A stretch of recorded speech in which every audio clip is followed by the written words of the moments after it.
Desire for the Magical by Bill Protzmann. What if one of our fundamental gut desires is to believe in the non factual, the unproven, the ineffable? May we call that kind of desire a desire for the magical without placing any judgment on it? Why? Could this help us understand those in the hard sciences who also accept the story of creation as written in Genesis to be hard facts? Aren't such people in full possession of observation based understanding and a desire for the magical?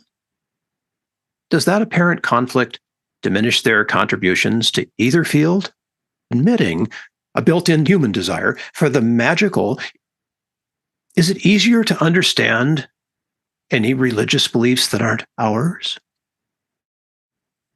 In government politics, how does the desire for the magical clarify the contrasting societal, economic, and moral visions of, say, Democrats and Republicans? Isn't contrast, although not wrong, certainly not a pleasant part of the creative, the evolutionary, the forward progressing process? Aren't paradoxes and trauma a part of growth? Is the better question, why are we so willing to be lied to? Or why must we believe anything? Does it feel more honest to ask, why did you lie to me? Or why did I believe you? Don't the answers to those questions change based on what part of you stands on an observable fact and what parts of you accept intangible belief?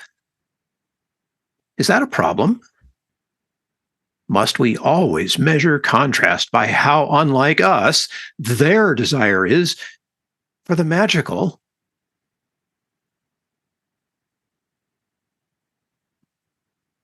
How can we use this contrast between a desire for the magical and an observation based understanding? Aren't we in civilization doing precisely that right now? Have you considered that the great upheaval of contrast might actually be about using mega contrast for good? Are you aware that current understanding, as good as it is at predictions and offering alternatives, cannot predict the post upheaval future of civilization?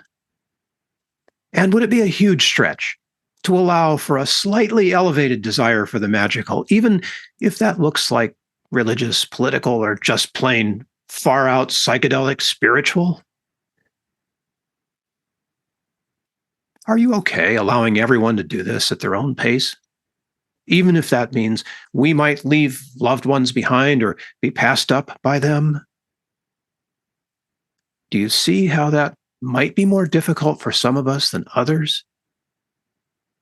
Does that insight trigger you to compassion?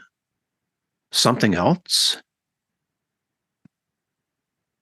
Whatever blend you embody between process based enjoyment of the mechanics of knowledge and belief based fascination with the unfathomable foundational truths as you grok them, would you please make us one tiny concession? Would you concede that whatever blend is ours and however different from yours, we each have our reasons? Could you understand that? And would that help you understand us? May we do the same for you? And may we suggest one other way of acting about all this?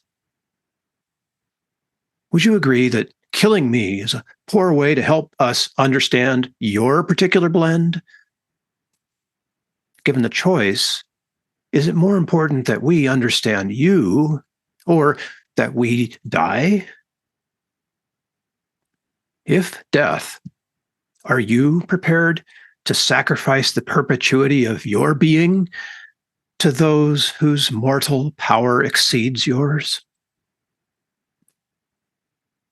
What is the end state of that road to power? the road to peace? Which will you choose?